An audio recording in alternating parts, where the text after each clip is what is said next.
Welcome, everybody. It's No Driving Gloves. All three of us are here again this week. I know Derek's having a little bit of internet trouble again. We're going to try to hope he can hang on for the whole episode and follow our conversations. I know it'll be a little bit rough on him, but we'll forgive him. It'd be just nice to have him and his insight and wonders and bewilderment. First insight, do not move to the middle of nowhere, Kentucky. Just saying. I know people in the middle of nowhere, Illinois, and they have the same type of internet you do and same type of quality. I thought that was kind of common sense, Derek. You just, BFE Kentucky, you just stay out of it. Says the guy who lives in BFE, Alabama. Hey, I got damn good internet. I got cable internet. I have no trouble at all. So, I'm begging for Google Fiber. I want Google Fiber so bad. But that's still the wonderments of Birmingham, Alabama.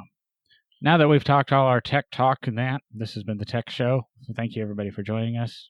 What have you guys been up to? Anything exciting or? Working and still unpacking boxes. My house went on the market today, the day we're recording, which is Wednesday the 23rd. I saw that. If anybody needs a house, I got one for sale. Not as cheap as it was last week. That's your snooze, you lose. But please get rid of this. So this is going to come into, instead of Will looking for help, John trying to sell a house? Yeah, that'll be every week. I think we might have lost Derek already. Have we lost Derek? No. I'm just sitting over here listening to you two banter about. Yes, we're bantering. Derek's being quiet. Well, like I said, I'm trying to make out what you guys are saying because it keeps dropping you every other word, so it gets kind of difficult. But I really haven't been up to anything terribly interesting. I've been working a lot. We're getting ready for a new exhibit to open up on June 11th. We'll be opening an exhibit called Chevrolet Racing Louis to Le Mans, and it'll focus on some of the most important Chevrolet racing cars through history. So we've got some pretty significant cars coming in for the exhibit that you're not going to see them all together probably ever other than this exhibit. So it'll be a good exhibit for people to come see that are really passionate about the history of Chevrolet racing and the fantastic cars they've built over the decades. So that's what I'm up to. Can you give us a little more info on it? Or we just got to come see it? I just did. What kind of info do you want? Like what kind of cars are going? Anything other than a Corvette? Oh, you want the teaser on the cars? I see.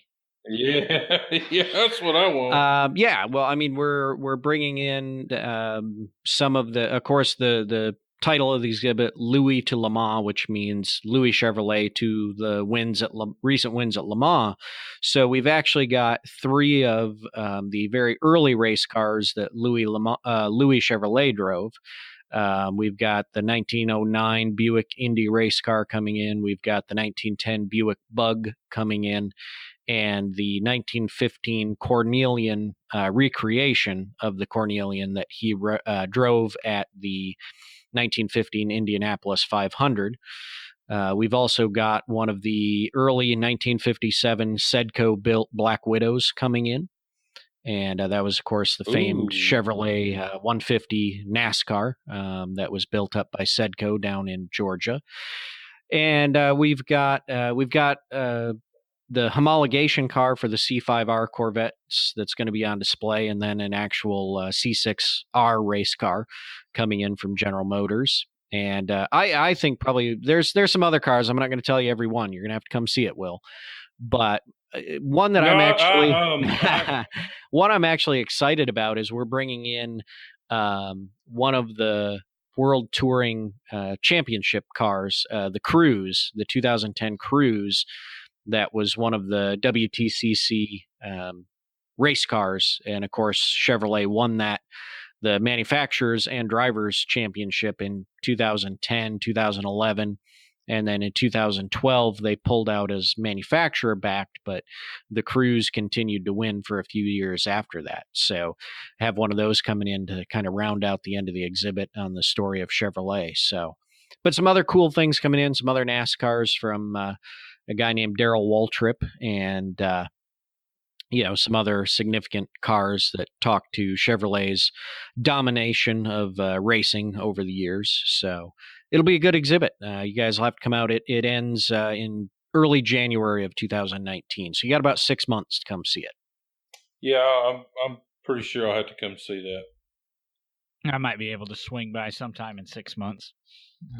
Especially being that the exhibit is named after my newest dog. So Lamar? No, Lewis. Racing? Oh. You named your dog Racing? That's weird. I named him Lewis. After Lewis Chevrolet. Well, it wasn't Lewis Chevrolet. You realize he did not pronounce his name Lewis, right? I know he pronounced it Louis, but Louis Chevrolet. I call him Louis. I call him Lewis, but Louis is my grandfather. Lewis is my middle name, so we do know where you were influenced by. We'll let you pretend the Chevrolet's the true story.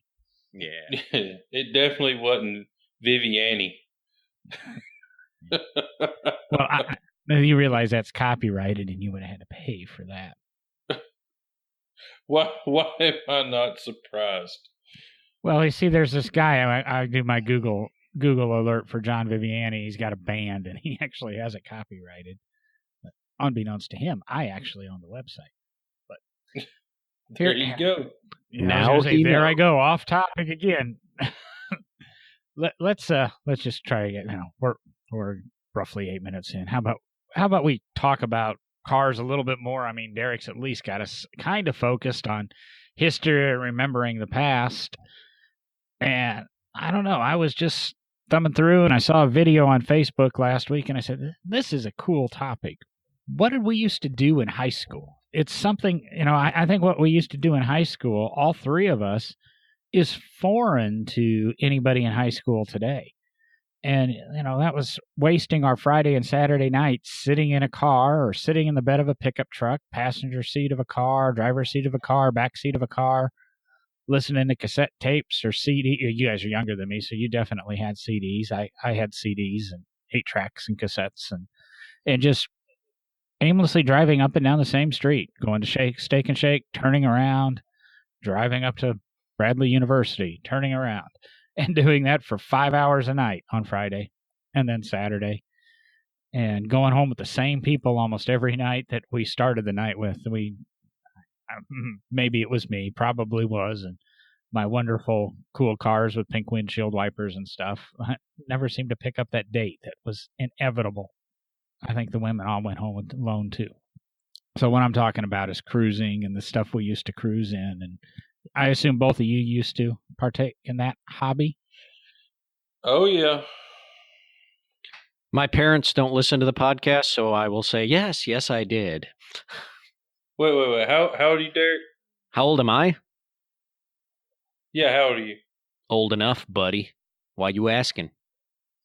Old enough for your mom and dad to still get on to you for stuff you done in high school? No.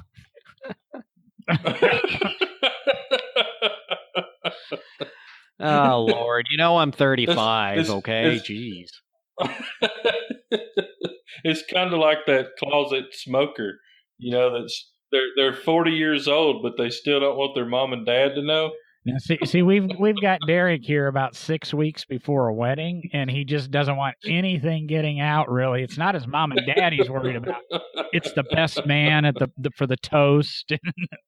Hey, did you hear Derek's podcast talking about when he was on top of that IROC Z nakeds, roof surfing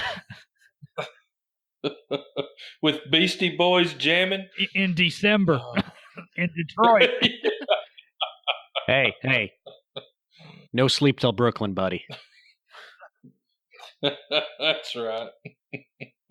That's kind of funny. I remember in college, straying off topic, Will and I were in college when the Beastie Boys made their comeback with Intergalactic Planetary, and there was something standing next to the paint booth mixing paint where we were discussing that, or the song was playing, and I can kind of vaguely remember that.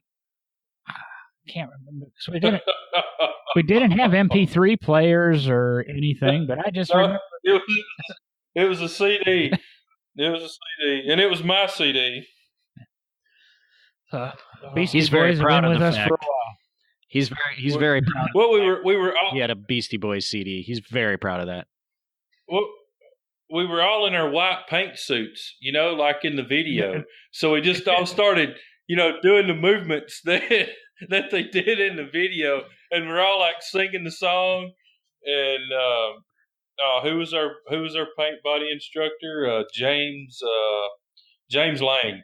Anyway, he looked at us like we were the biggest idiots in the world. Yeah, but he did that every day. Well, was he wrong? You're right. But was he wrong? I will say, James and I had a lot of disagreements. Oh Lord! Over which type of brush? That was funny. Over which type of brush to use to paint the car, John? Is that the disagreements? Well, I'm not going to get too far into it, but let's just say there were very few things he did that I didn't disagree with. And I can kind of sort of paint a car now, so I'm probably should have been a little bit more open in my thought process then, but I know enough to. So what was that about cruising in high school again? What were we talking about? Well, I remember back when I was cruising in my 85 CRX, blue over gray. It was 85 SI CRX, and couldn't afford the brand new one, but that's the one I had. I was running Rockford Fosgate 12s and a custom-built sub box and a couple powerful amplifiers, CD player, block point, Chicago in-dash. And at that time, and we're talking, I'm younger than you guys, so I'm 1989 with that car. And car phone in the car. Nobody had car phones, and I had my car phone. And you always had the dilemma: do you jam your CD and you flip your CD so everybody knew you were playing CDs instead of cassettes, or do you pick up the phone and try to perpetrate like you were talking? But you couldn't do both, because if you're booming your system, you can't be on the phone. But how are you going to show off both? Just a time of being completely arrogant and spoiled brat, and I guess pretending to be the wannabe rich kid, because I wasn't a rich kid, but I did my best to pretend. But my cell phone antenna, the little antenna on the car, was real because the phone was real. But there was one of my cruising stories. And at that time, Domino's would not deliver to a cell phone number. It had to be a landline. So no pizzas were ever delivered to my car while cruising. And believe me, we tried every Friday and Saturday night for weeks and months. The hottest spot in Gadsden is kind of odd how history repeats itself, but the hottest spot in Gadsden they shut it down right after I turned 16, so I didn't really get to cruise it too much, was on Broad Street. And, it's downtown Gadsden, all the businesses and everything, so everything was closed, and people would just park and hang out on the sidewalks, and people would cruise up and down. And we'd do this for hours, hours and hours. It got to where the police were shutting it down. Like, you could only pass a police checkpoint, 3 times, and then they'd write you a ticket, So eventually, obviously, it got completely shut down. And now they do this thing in downtown Gadsden on Broad Street called First Friday. I know John and I have talked about it a little bit on the podcast before, where they shut the entire Broad Street down. If you're just wanting to go through there, you can't. And that screws everybody getting off work at 5 o'clock to go home. It's shut down. And so now they shut it down for us to come park our cars and hang out. So, and then after Broad Street got shut down, there was a place in Boaz, Alabama, where there was just a block, and you just rode around that block, and there was just a parking lot in the middle of it. And so you'd go one way for a little bit, then you'd turn around and go the other way for a little bit, and you'd, go into the parking lot, and that was the places that we went, and then after college, there was a place in Anniston that we would go hang out and cruise. It's kind of fun how they ran us off. We had the same thing happen to me. They ran us off, and then a couple of years later, when I kind of, I guess in my mid-20s, we'd stop cruising. That's when all the street racing started taking place. We used to not get in trouble, and we drive up and down the street at 2 miles an hour and hinder the ambulances and fire trucks because we were on literally Main Street, which really isn't a main street in good old Peoria, Illinois. And there's back routes around it. And then, they drove us out into the country doing more dangerous, stupid things. And I don't think it's ever come back to Peoria. They don't, they don't cruise. They don't do anything like that. And how was it for you, the Moore man? You want me to talk now, huh? No, you just be quiet. No, I mean, same thing as you guys are saying. John, when you were talking about booming your sound system and stuff, I mean, I didn't have anything fantastic. I had that 93 Beretta that we've talked about on past episodes, and I had taken, and this is just a long convoluted story, I guess, but my aunt was trading in her Dodge Ram pickup for a new Dodge Ram pickup, and she had a CB in it and the electric brake booster for trailering, the electric brake system. So she had me take all of that stuff out, and for doing that, I got to keep the CB, and she was obviously getting the brakes put back in her new truck for the farm because she was on the farm. And I traded the CB with one of my best friends back in high school for two, I don't even remember what brand speakers they were, but basically, some really good speakers for my car, and had a aftermarket head unit in it, CD player, and again, I don't even remember the brand of that to this day. Built that, put that all in so that when we were driving around in the Beretta, I could get a little more bass out of it and have it up a little louder and try to sound cool.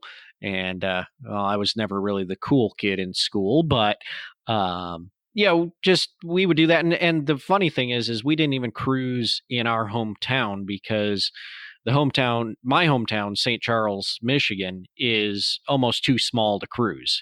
There's one stoplight, and the main road drives into town, turns 90 degrees, and drives out of town. And there's really no way to efficiently cruise St. Charles. So most of us would always go over to one of the neighboring towns, either Chesaning, Michigan, or if you wanted to go to one of the bigger towns, Owasso was the one town that we would go to that was a little more cruisable because it was actually a bigger town with city blocks and stuff like that. And same thing there as Will was just talking about. You'd pass the cops one too many times and you'd get pulled over or get chased out. But there was a kind of like Will was saying, on the cruise route, there was a parking lot where people would gather and hang out. So you'd cruise a few times, go park and hang out for a little bit. And if you start seeing the cops driving around, keeping an eye on things, you'd get in your car and drive around a little bit. And a lot of times we would start in one location. So maybe we started in Owasso, and if the cops were paying a little too much attention to everybody, some of us would move over to Chesaning and cruise over there, which, it was like a 15, 20-minute drive, but, you weren't taking a risk of getting caught by the cops and getting a ticket or, just getting harassed till you left town anyway. So, I mean, it was the middle of nowhere farm town, Michigan. So, you'd cruise up and down and see people from the other high school or your high school that you knew and wave at each other, pull into a parking lot, chat for a while. And like John said, you went home with the same people you were cruising with. So and for me, it was either the Beretta going out with a couple of my buddies, or we'd jump in my buddy's Ford Ranger. He had God, what year was it? Mid 90s, I think it was. Maybe like a 95 Ford Ranger. He had it lifted probably 3 or 4 inches, like 33-inch tires or something under it, and just go goof off in that. And got pulled over once or twice in that, and it was stupid things like forgot to turn the headlights on when we were leaving a parking lot and got busted one night, but never gotten any serious trouble. Always just, you guys get home. All right, not a problem. So that was a lot of my cruising time, and kind of the same thing, John. I think, like you said, we're all pretty much from the same era, pretty close. So it was always about having the radio up and looking as cool as you possibly could, and just trying to have fun. I didn't talk about what I cruised in. I had a square body 2-wheel drive Blazer. I guess kind of before they were cool, or definitely not what they are now. But it was a 86 2-wheel drive K5 Blazer that was slammed on the ground. Americans had, I think I had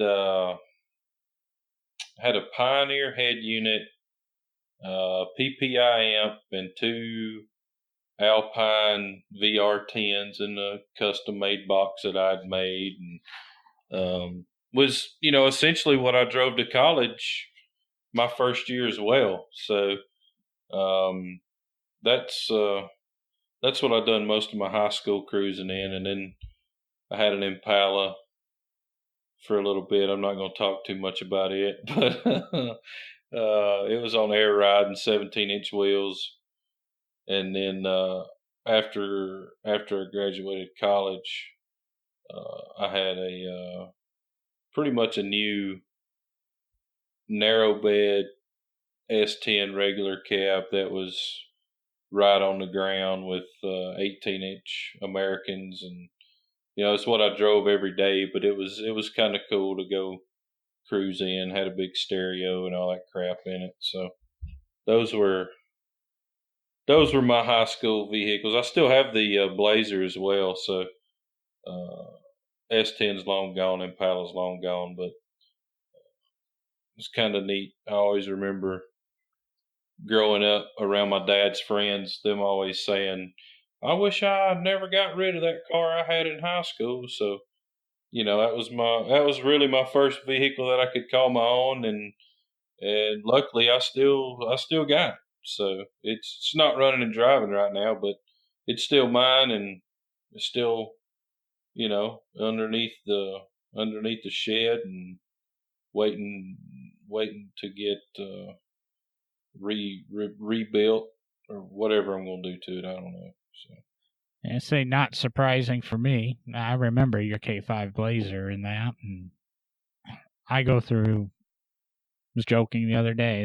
I've only bought 2 sets of tires for cars in my life because I change them so often. And in high school, believe it or not, started my cruising days in my first car, Dodge Omni 024, 1980. And when I think back, I really hated that car, but I really missed that car. It was really a good car, and my parents were kind enough and to actually buy it for me and finance me on it. And I've always made car payments on whatever I drove. It was pretty harsh on that car, but I mean, really, it was a 7-year-old 40,000-mile car, and right now I wouldn't mind a 7-year-old 40,000-mile car. So that's where I started and had that for a few months until I blew up the motor twice and wrecked it once, and they let it go on, and I got that was probably had that car 8 or 9 months. You were hard on it. Became a 1984 Mazda B2000 2-wheel drive short bed Sundowner pickup, silver, and some stripes on it, and I played with lowering, and nice. i.e. I got some mismatched tires, and the front tires were smaller than the back tires, and got my J.C. Whitney catalog, Had the home stereo speakers in the bed of it, and I had a tonneau for it. Had the topper for it, and I have a radical tonneau for that time. We're talking, this is 1988. It had no snaps on it. It used these little L things and this lip system, so it was nice and clean, and had that. And that's the first vehicle I had a phone in. And then that went on and became, I think that became my CRX. And I still haven't graduated yet, keep in mind. And I had the CRX then for a while, and that I did big car stereo. Like I said, it had the subs and, built-in phone, bag phone, all kinds of fun stuff, and whatever stickers and window tint I could do, budget allowed to try to make me cooler. And before I graduated, try to remember. I think I got that car in January, and I think I had it, I don't know, I had it probably close to it. I had it through a winter, so I really can't remember, but I think shortly after I must have got it in January, graduated, and then like a year later I got rid of it, because I got rid of it in like February or March, right after, a year after I graduated. That's when I got my Isuzu pickup that I promptly cut the top off of and understood torsion bars and lowering blocks, and had my convertible pickup. But those are the kind of things I cruised in. It was the best I could do. It wasn't I wasn't the hot blonde chick with the hot, red Conquest TSI, like kind of the ultimate Radwood car there, or my buddy in his IROC Z Camaro, or things like that. I had what I could afford on minimum wage salary. Just good memories and stuff. I used to have a buddy that rode with me in the CRX, and won a car stereo competition. They said I was hitting like 132 SBL or something in it, and he claims he could only ride with me one night. He would choose whether or not he wanted to ride with me on Friday or Saturday, because his chest hurt so bad from the bass. And may not have been true. I don't know. Good story to tell. I also got to at least cruise that weekend with two different people. Do have hearing problems from that car to this day. So, but just kind of just good times and good memories there. Again, driving 2 miles an hour, if that, up and down a street. I think there's a video of it. Maybe I'll dig that up. It's on Facebook, and I'll see if I can get that posted. I drove so many cars, I don't know when the video was, but I know a buddy of mine, Rob's Nissan pickup, was in there, all lowered with graphics and stuff. But you cruised in the Beretta there, Derek, and did your GTO ever see some nights on the strip with you, or? The GTO didn't really see any cruising in high school, mainly because, my parents were pretty, I'm trying to think of the right word here, pretty strict on when I drove that car and where I drove that car. But when I was in college, I took it up to Mount Pleasant Central a few times. And the times I would have it up there for a few days here and there, it would see cruising in Mount Pleasant in the college town for a little while. And I remember probably the most distinct thing from cruising that car one night was we got home, and it was up there. I had it up there because we had started a car club on campus. Myself and a couple guys I met that had other cars.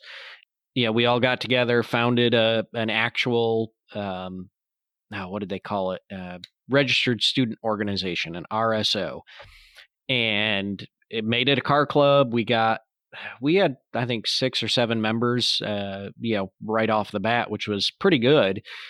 Once word got out and people that were into cars started figuring out who we were and what we were doing. But we hosted a car show, and I had the car up there for the car show. And of course, the night before, a bunch of us that had our cars there went out and jumped in the Cruisin line and went to there was still and I don't know if it's still there or not, but there was an old Cruisin or drive-in, like a burger joint, and they still did the like Sonic nowadays, pull up to the menu board, order over the microphone, they'd bring your food out to you.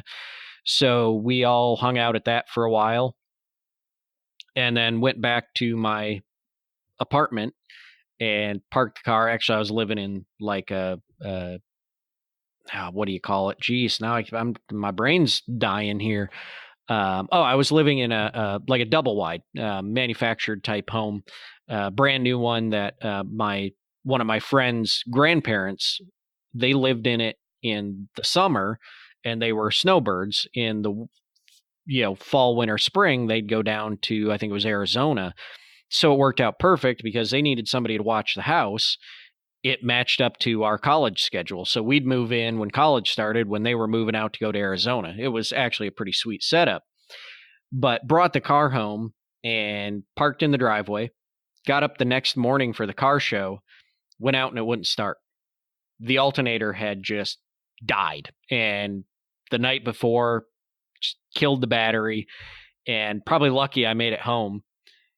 But there were like 4 or 5 of us at the house that morning before headed up to the car show. And we actually, of course, it was a GTO 4-speed. And we actually push started the car and had enough to get it going. And I wound up replacing the alternator like an hour before the show started.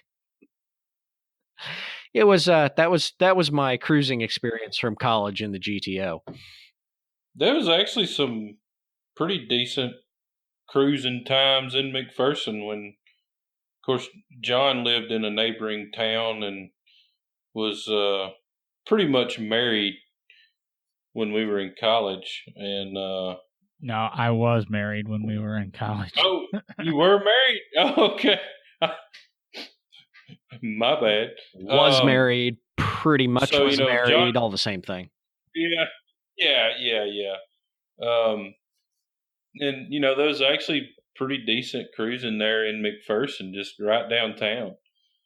I met a lot of local people, that were kind of into the car thing a little bit. And, of course, most of the people out there cruising, they wasn't into the car thing. They were just into the being seen thing.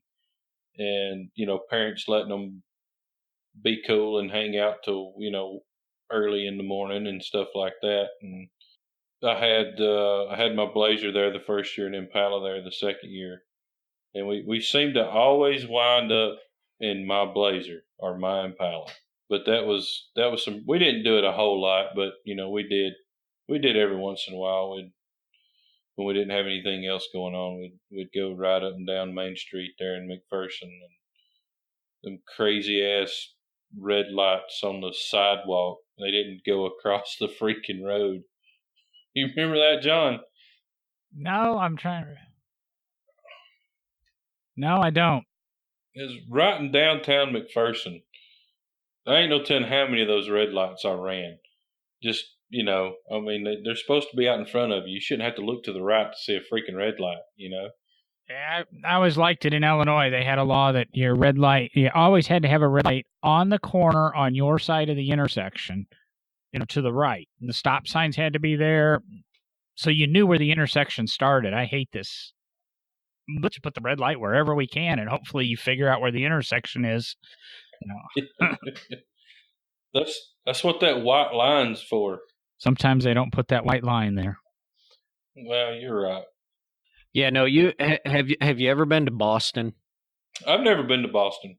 Just go to Boston. You'll figure that out. It's a nightmare. The red lights are like on the other side of the intersection, and there's no white lines, and there's like 20 lanes coming into an intersection. It's ridiculous. Sorry to any of our Boston listeners. Now, I got a question for you guys. Did you guys, Will and I both mentioned the parking lots, when we were cruising. When you guys were cruising, there was always the kind of like even at high school, there were always the cliques that would hang out in certain areas, and there were always the ones to avoid. And I remember in Owasso, when we'd cruise there, the parking lot was right next to the river. So it was a parking lot with like a river walk next to it. and you always tried to avoid the dark area down by the river because that's where what everybody called the river rats hung out. Did you guys have any stories of that? Because I think back to that, and I always laugh to myself that all these cliques had different names like river rats. We didn't really have a name for it, but or for the people that hung out there. But in Gadsden, you have neighboring kind of cities. Hokes Bluff, where I live, is one of them. Glencoe, Southside, West End, Sardis, Gaston, Piedmont. They're all just kind of Metro Gadsden, I guess. if there's such a thing in a small town. Yeah, I'm sitting here thinking. Anyway, I hear John laughing. We're going out to the burbs. Metro, Metro Gadsden. Oh, that's funny. I'm sorry. Anyway, so the Hokes Bluff, little older crowd from Hokes Bluff would hang out at a place called the Wall, which nowadays that's the area in between Tre Ragazzi's, which is an Italian restaurant, and it's another restaurant. I can't remember the name of it. But anyway, it's just kind of a place. It's just a wall. You can kind of walk down, and there's like a little courtyard area right there. And if you wanted to fight, that's where you went. If you didn't want to fight, you just kind of stayed out of that area. So that was kind of the area that I always avoided because I didn't like fighting. That's about the biggest thing I remember about Broad Street. I'm sure somebody that's a little older than me can tell stories as long as the day is, but I didn't get to go down there too much because, like I said, they were just really shutting it down pretty hardcore. About the time I turned 16. My nature, I stuck to the city, never wandered away too much. But I know there was a group over in a suburb of Peoria. Peoria, at least at the time, had about 115,000 people. So I guess you could say we had a suburb or something. In Pekin, and there used to be the guys that went down by the river in Pekin, and I went there once or twice, and they'd be under this bridge, and the river would obviously be right there because that's why they hung out by the river. And we, I guess Peoria always made fun of Pekin, and I don't know if Pekin made fun of Peoria. Excuse me, friends of mine that are in Pekin, because I know I have some Pekinites that listen. We kind of looked down on you. We were better than you because I always thought I was better than everybody. my ego kind of check that every now and then. But yeah, I would say that's about the only type of group. I can't say there were, I know a name or anything. It's just they hung out in a different area, and it was, a different group of cars. But, I didn't hang out with the guys that drag raced and never the street rod stuff. We wanted to be seen, like Will said. I was in that group. We wanted to be seen. This is a cool place to be at. That's kind of the depressing part. I guess I was I guess the word's okay. I was kind of an asshole in high school. What's changed? I was going to say the same thing. Yeah, I'm sitting here broadcasting, and girlfriend's in the next room, and she goes, "I can see you being in." So it's not a new thing. Now, see, it sounds like you guys had bigger towns to cruise than I did, because you talk about this and the size of the towns you were in.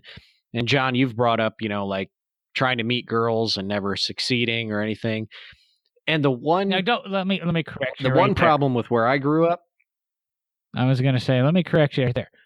I had no problem meeting girls. I had no problem getting invited to parties because I could always bring a dozen girls with me. I just had trouble closing the deal. It's because you were an asshole. Well, okay. Well, yeah, exactly. We already know why. But no, the problem is you guys had... okay, wow, edit that out. You guys had bigger towns, more people. The towns I came from, St. Charles, Chesnang, even Owasso, you'd run into people, but you knew them all, even if you didn't think you did. There was one night we were cruising. There were like, I think 3 of us in a car, and it might have been my Beretta. I don't remember right offhand.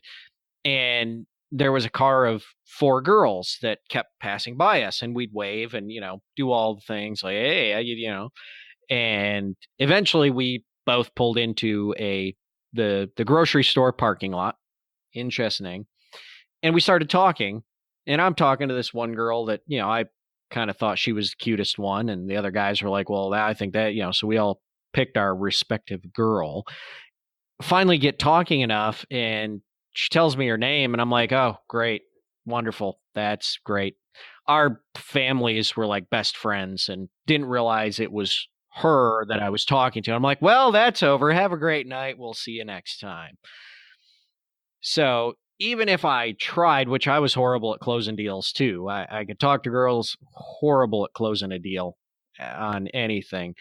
But it was always the situation where if I did think there was a girl that I didn't know and there was a chance with, seemed like I'd always talk to them, and we'd realize, oh, hey, yeah, our families know each other. Oh, your sister's my sister's best friend. Oh, that's great.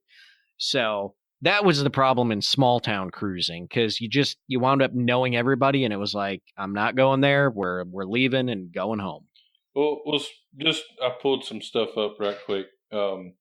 Gadsden right now, which is probably actually went down since I was in high school, like 35,000 people, and it actually says metro.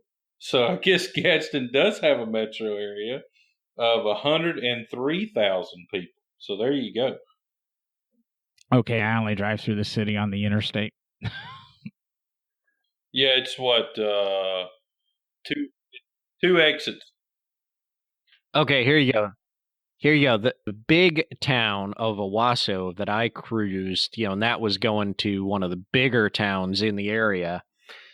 In 2016, the population reported was 14,670 people. Yep. Well, in Hoax Bluff, there's like 4,000 people.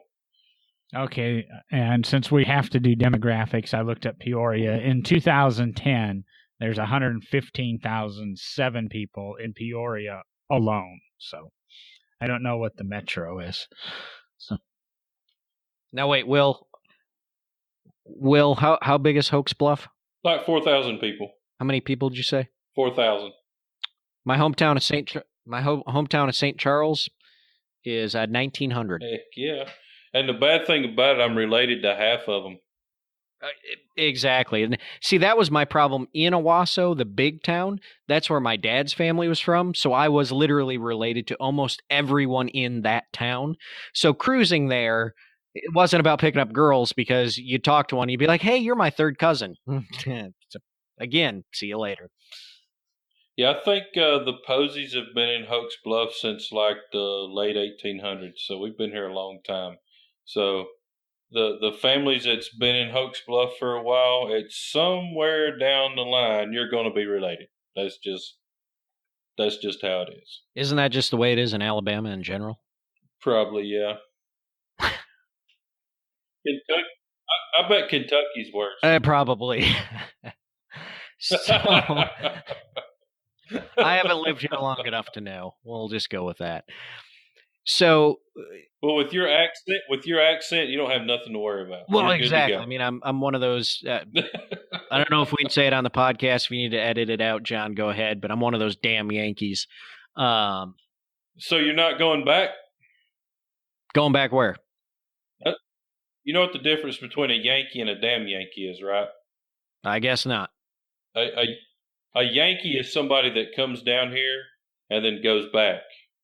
A damn Yankee is a Yankee that comes down here to the South and is never going back. Well, I don't have any plans to go back, at least anytime soon. I really like my job, and I actually do like the area down here, so you can call me a damn Yankee all you want. There you go. Damn Yankee. There you go. Back to our topic, and Will, you've got daughters that are probably coming of age of driving. Is cruising still going on? Is it still a popular thing? I mean, Will, when your girls start driving, are you going to let them go out cruising? Is this still something that goes on? Hell no. They don't cruise anywhere. There's this thing called Netflix and chill. That's the only thing you got to worry about now. Wow.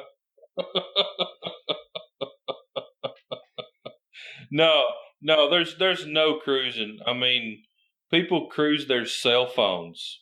I mean, they cruise Snapchat and Facebook. I mean, the days of cruising like that are, unless you go to Pigeon Forge, Tennessee on a rod run weekend. Well, but I'm not. Or like the Woodward Dream Cruise, or I mean, teenage cruising is done. They hang out. We have a grocery store that has a pretty good sized parking lot in a little shopping center, and they just go over there and park and hang out in the parking lot and throw trash everywhere, and that's all they do. It's to me, it's kind of sad because man, those were awesome times where you just you're wasting gas, but it was fun. Nobody hardly ever got hurt. I say that, and what really shut down Broad Street was a dude got killed. But it wasn't even on a cruise. Nobody was cruising that night. It was fun. It was harmless, and I don't know. It's just not that way anymore. No, I'm not exposed to 16-year-olds, but 13-year-olds and 14-year-olds anymore, and they don't even, it's why we do the podcast. We're trying to get the people back into cars and realizing there's a little bit of fun to be had when you get away from the video games and such. I mean, they love their driving games. Well, why not get out there and really drive? Exactly. I think it's kind of why we picked the topic for tonight is, I don't know if we really portrayed a lot of the fun we had, but we sat here and talked for, an hour about our memories of, it's the way we knew how to pick up girls. It's the way we knew how to make friends. It's the way we socialized. It's the way we showed off what we had. I always said I'd love to have a better car stereo than I do a home stereo because nobody comes to my house. I just want them to see my stereo. And I want to say there's still part of me lives that way. A lot of the car choices I have is, I want something that's fun to drive and enjoyable, and I look for some levels of practicality, but that's why I drive an SHO instead of say a Mustang GT or something. But I still want to have fun. I still want to be a little bit different. And okay, here I got one. We got a few more minutes left. If we were all 16 today, what car would you use to cruise? On a 16-year-old's butt, think about, it's obviously got to be a used car. You're not going to have a brand new car as a 16-year-old. Well, most of us wouldn't. But what car would you guys use to cruise today? What if you were going to give advice to a 16-year-old that was going to go out and cruise and have fun, what would our car picks be right now for cruising? For today. Yeah, if you were a 16-year-old kid today going out to cruise, what would your car be today? Yeah, I'm trying to keep it where I could afford, because back when I was in high school, I was looking at $5,000-$6,000 cars, and there's nothing there. So I'm thinking affordable. If I had a job, which it's kind of funny, I don't know any 16-year-olds that have a job and don't have brand new cars, because it seems it's just standard you get them. But say, 20 grand, 25 grand, and I've got it, going 7 or 8 years old, it's going to be something sports car, say, okay, let's go 10, 15 grand. That would be reasonable. I know what I'd pick. Go. I would have a 2000 to 2007 Chevrolet truck. They come factory with, 4.8 or 5.3 LS based motor, and it'd be slammed right on the ground with some cool wheels, and I'd still have a kick-ass stereo, maybe a little custom paint work here and there. That would be, if I was a kid, a 16-year-old kid with a budget, because you got a cool vehicle. You can't, those trucks will really never go out of style. They'll always bring pretty decent money. You can pretty well get out what you put in them if you don't go crazy. And it would look cool. It would drive good, and you'd have something that you could hang on to for the rest of your life. I mean, look at square bodies now. Back then a square body was just an old truck. Where now a nice square body's worth 10 times more than they cost new. So it's going to be the same situation. So that's what I would pick.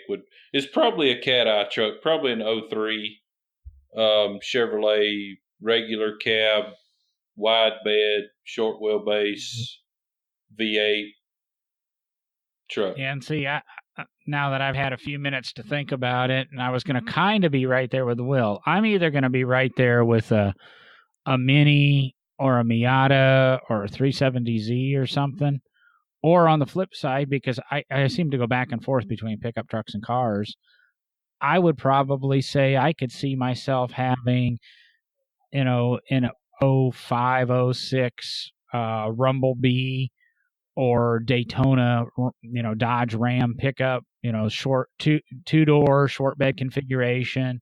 But, it would be me. It would be slammed. It would be, I would completely anti-pickup truck it. It would be lowered. It would have a stereo in it. It would have a box but part of that is I grew up in that era of mini trucks and stuff, and it's hard to say. I still find that stuff cool. I don't know if people still would, and that's why I would probably have to say the sports car is the safer bet for me. But 2 seats, and probably the first thing I came along for 12 or 15 grand that fit my budget. I'll let you know, because I hope to be in that situation here in about 6 to 8 months. I need to buy another toy. I'll tell you what my 14-year-old daughter would say. She would think that a Land Cruiser, or a Land Rover would be the ultimate, vehicle to get out there and cruise in. Or she really, really likes the Audi TT. Something like that, because you can pick up a used Audi TT for not, pretty reasonable. I'm looking at right now on my computer monitor, 09 Audi TT S Quattro for 24. Yeah, see, there you go. 47,000 miles. Go ahead. That would be, the Northeast Alabama girl pick. I'm pretty sure would be a little 2-door car like you were talking about, John, or a Land Cruiser or Land Rover, whatever the hell they're called. Range Rover. Yeah, there we go. So, and I haven't had the car conversations with my girlfriend's kids and that, still in a new relationship, but I'm going to venture and probably get in trouble. But my ex-girlfriend and her daughter, which is you're younger than yours, Will, she absolutely, and it fits your TT, she absolutely loved my Porsche Boxster and was upset when I sold it a couple of years ago. And I think she jumped right into a Boxster. She's not an SUV person. She likes the Fiats and the Minis. And then on the flip side, right up your alley, where we lived in town, we had a lot of hot rods and stuff go by, and she absolutely loves those 40s and 50s pickup trucks modified. Oh, yeah. And if you built her one of those that was drivable, and she could use every day and put her in it, which you can with, like you say, with an LS, or heck, you can buy an S10 and drop one of the bodies from a 40s era pickup right on it, and you give her something that's reasonably not save her. Well, you give her, so she would go with it if you had something that was dependable to drive. So I can't say the cars are gone from them, but when it really comes down to it, was she going to want to live with a Boxster every day? Probably not. She would much rather have something a little bit more practical. All right, Derek, your turn. All right, if we're sticking in that like $5,000 to $10,000 range, I thought about the car that I want, so I did, like John, I did a little quick research, and I can get one in this price range. And this might go back to my, fact that I had a Pontiac GTO. I, grew up a GM boy. But if it was today and I was looking for something, it'd be a Pontiac G8. That would be the car I'd get. Oh, yeah. That would be my driving to school, cruising at night car. That would be the car. And I found one, online for like $6,000 just a little bit ago up in, when I was looking, it's up in somewhere in Indiana. $6,000. Looks nice. It's got like 130 miles or something like that, 130,000 miles. That's a great high school kids car, and they're sweet looking. I mean, they've got a great style to them. That would probably be my car. Yeah, that's heck, I wouldn't mind having one of them right now. I'm actually a G8. I'm actually tempted to look into buying that one that I just found. I was going to say, now. You might want to send me the link to that. Well, hey, if you don't buy it, let me know. Send me the link to it. All right. oh, sorry. It's 147,000 miles, and it's it doesn't matter. $5,984. It's up in Indianapolis, and it's a G8. It's sorry, a LS. What, one? No. It's a Pontiac G8. It's just the V6. Oh. But then again, as a 16-year-old kid, that's what you're going to want to put them in, is the 6-cylinder as opposed to the 8. So Eric's being a little bit more practical. I was getting all excited. I was gonna. I'm trying to stay on topic. I was going to bypass my sister's wedding Saturday and go get the thing. Well, I'm going to make us close the show up here. We're at an hour, and now all of a sudden, Derek's got us all looking at cars online, and that's all. We could easily record our next episode of the three of us looking for cars, but hopefully our memories spark some of the memories that you had or did. Hopefully some of you are of that era. Hopefully some of you are old enough and beyond me that you didn't see the dying off of the Cruisin. And let's somehow figure out how to get our kids to start doing it again. I don't know how, but let's figure that out. But for that, I'm out of here for tonight. I got to go wet sand. I'm just going to go. To each his own. Well, we're out of here. We'll talk to you all next week. See ya. Later.